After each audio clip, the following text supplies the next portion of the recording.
Okay, hi there, and welcome to another in the conversation with. I'm Richard Lane, co-founder and CEO of Durham Lane, demand generation solutions specialists. I'm really pleased to be chatting today with Frank Hattann, global head of sales for Intertrust. So, hi Frank, thanks for making some time for me this morning. Thanks for having me.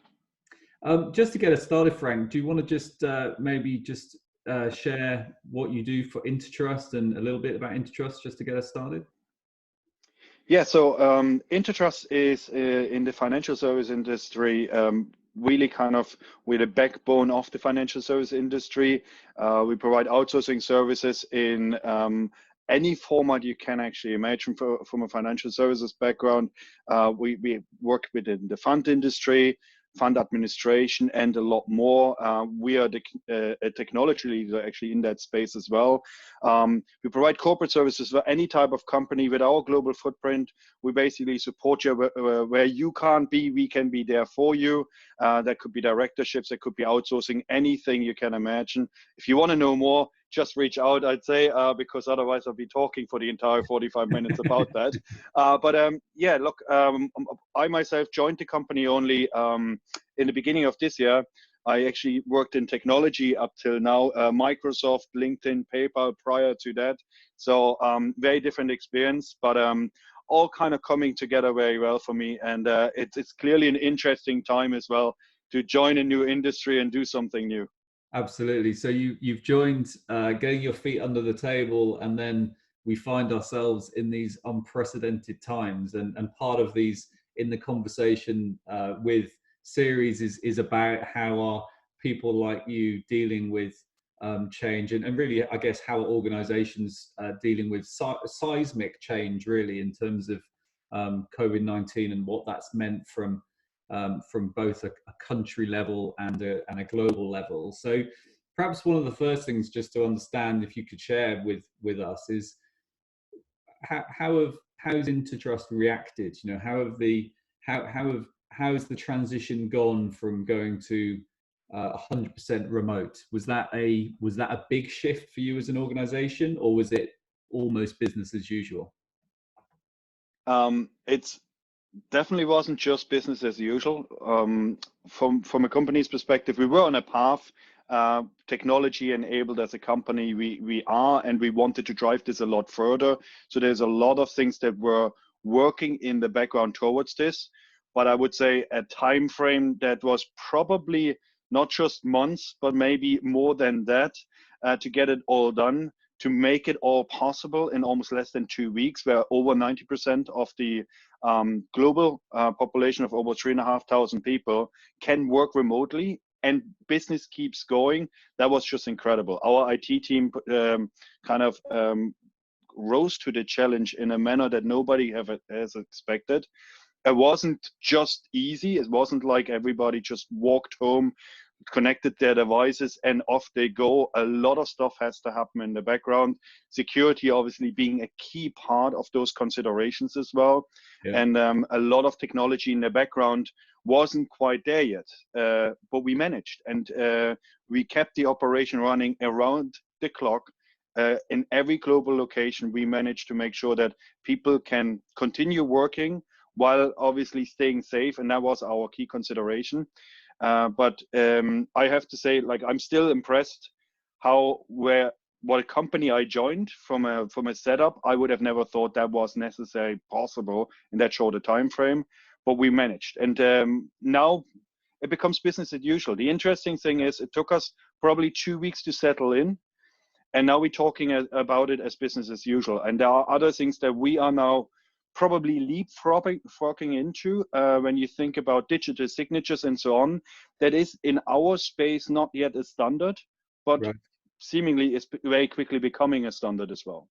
Yeah. Oh, interesting. So yeah, I think there's, they always say it takes 21 days to form a habit, and we're almost at that point. So it'll be interesting to see what that's changed sticks and becomes the new way of doing. So you're the head of a global sales organization. Our work with you has accelerated, and so we've been able to provide increased support to Intertrust from a demand generation creation space. So I'm just keen to understand what opportunities this seismic, very quick shift has created for you as a business. Some of it is difficult to assess at this point because we're still in the midst of this all happening around us. But our operations in the APAC region, where offices have been in shutdown obviously much earlier, Yes. and are now slowly coming back, or offices have operated with some people in the office, others off. So we had very different operating models in different offices, depending on government restrictions. So we could learn from this, and we do see certain things happening there now, but we do as well expect this to continue. So it's very difficult to say exactly the impact on the business, but one key consideration was business has to keep going. And while we were happily still operating, so we had people in touch with our customers and partners and everything, all our customers and partners were at different levels of being able to do their business, or had different concerns how they're going to be able to continue their business. So we had to be quite flexible in those things. One key consideration, and this is why we were talking obviously as well, you and I and the two companies together, is one key thing is we needed to stay in touch. We needed to stay in touch with our clients. First of all, to figure out where we can help, and sometimes that meant where we need to maybe take even a step back, but you can only find that out by talking about it, or just to figure out how they are getting on. And some business will slow down, others actually is accelerating for some people because they needed to do things. So it's just really be out there, make sure you stay in touch, make sure you have those conversations, and use the mediums that are now available to you. We are in the financial services industry, probably a lot more a face-to-face culture still, or we were until weeks ago. And therefore that is a big shift. But the advantage, and it's difficult to use the word advantage in a situation like this, but the one advantage is we are all in it together. We're all going through it at the same time. Our partners, our clients, and ourselves, we have to kind of adapt to it. And that makes it a little easier then as well. But the key thing is, and coming back to really what is important is staying in touch.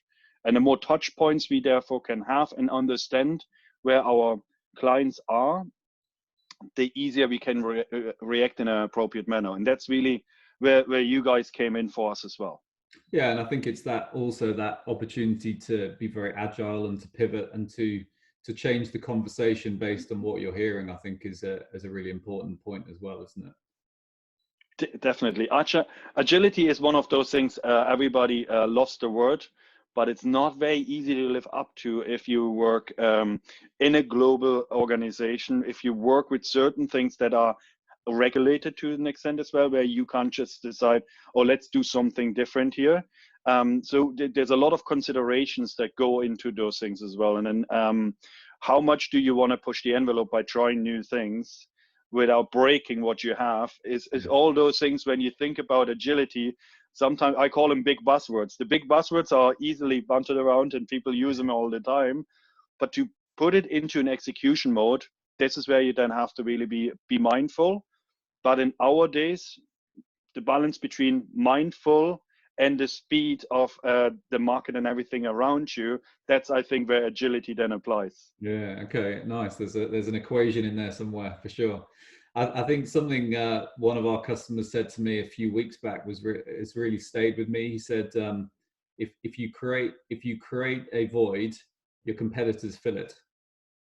So that's that piece around, you mustn't stop. You've got to be sensitive. You've got to be appropriate, because there will be some people that absolutely do not want to take a sales call, but your call doesn't have to be trying to sell someone something. It could be checking in on them, could be making sure they're good, making sure that they're, how is their business, etc. So it's that being in touch and making sure that you, as we said, are agile, but also are keeping front of mind. I think that's a key point.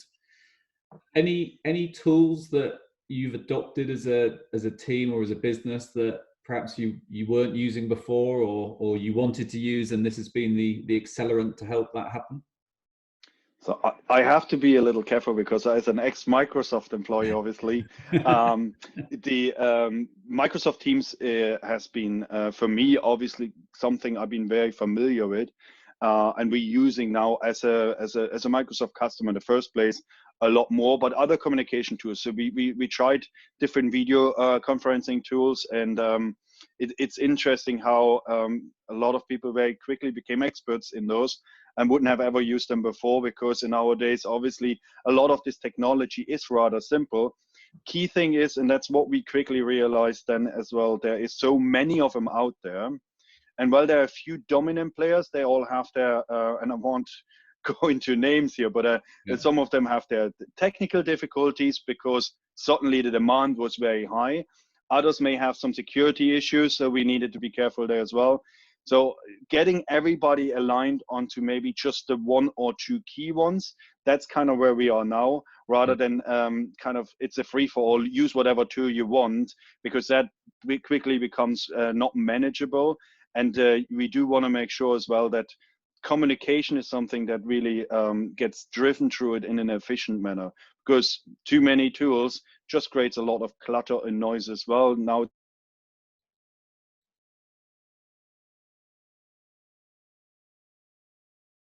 that we choose the tools that help the communication, that streamline it, and that really kind of brings the right people together at the right time. Yeah. That's key. And again, I'm not trying to sell anything here. Yes. I clearly have some preferences, but there are a couple of them out there which I think are really useful. And what I found, we are communicating more now.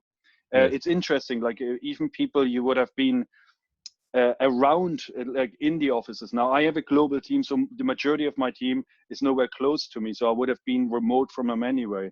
But I now actually find I speak to them all a lot more, and because we have a more structured setup around it, weekly calls on specific things, and we have just social calls as well where we get together, like you would have maybe with teams in the past, gone on a Friday after work for a drink. We do it now socially. Those things kind of get supported by those tools as well, and that's why you have to be mindful what are the right kind of tools for those. Yeah, absolutely. It's a great point, and it sort of leads me on to my last question, Frank, which is really let's take ourselves forward 12 months.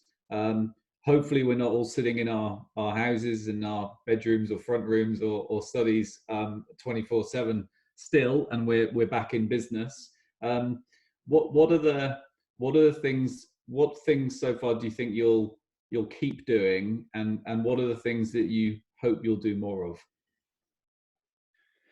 So I'm not an oracle, so predicting it's not necessarily what I usually get into. But one thing I hope that actually some of the way of communication, that we take the best from what we learn now and bring that with us. And because everybody is in it, I think that will naturally happen. So I think as well in a very much kind of relationship face to face and trust culture where we are, you will go hopefully back into an environment where you want to meet again. You're gonna sit down and meet for specific things, but we can be a lot more efficient going forward. So there will likely be a lot more upfront phone conversations, maybe virtual meetings as well, where you kind of prepare for that final meeting where you bring people together to do your contracts, do your handshakes or whatever else have you. But I think we will get more efficient by doing this, and everybody will find that much easier, because unfortunately the way it looks, we're gonna be for a while in our studies, living rooms, and wherever else we currently been locked up in. Yeah. So therefore, I think that will become a habit. It will become therefore easier, and to some extent that will help to keep the benefits of it for much longer as well. Yeah, no, great point, and I think these, I sort of hope from an environmental point of view, people will think more about, do I need to get on the train? Do I need to get on the plane? I think for us, Durham Lane as a business, we being based in the northeast of England, we spend a lot of time on trains, and I just think that I'm expecting us to come back and definitely want to be out in front of people, but I'm also thinking that we will hopefully think more carefully about, well, what have I got on? What else can I do? How can I really maximize the time and my travel? And I think we will do more of these types of sessions. And even my parents said the other day, we're Zooming. It made me think, is the word Zoom going to become a verb? To Zoom or to team, might those become verbs in the next edition of the Oxford English Dictionary? So it's I think that piece around that it's happened to everybody everywhere. That's the big difference this time versus other challenging environments we've been in. So well, look, really great to speak with you. Thanks for giving us some time today. We really enjoy working with you. I think we've got a similarity in the desire for agility and for looking for opportunities. So that's makes for a great working partnership. So Frank, thank you for your time. Really good to speak to you, and I will see you again soon. Thanks to everyone for watching, and we'll be back soon with a conversation with. Thank you. Thanks for having me.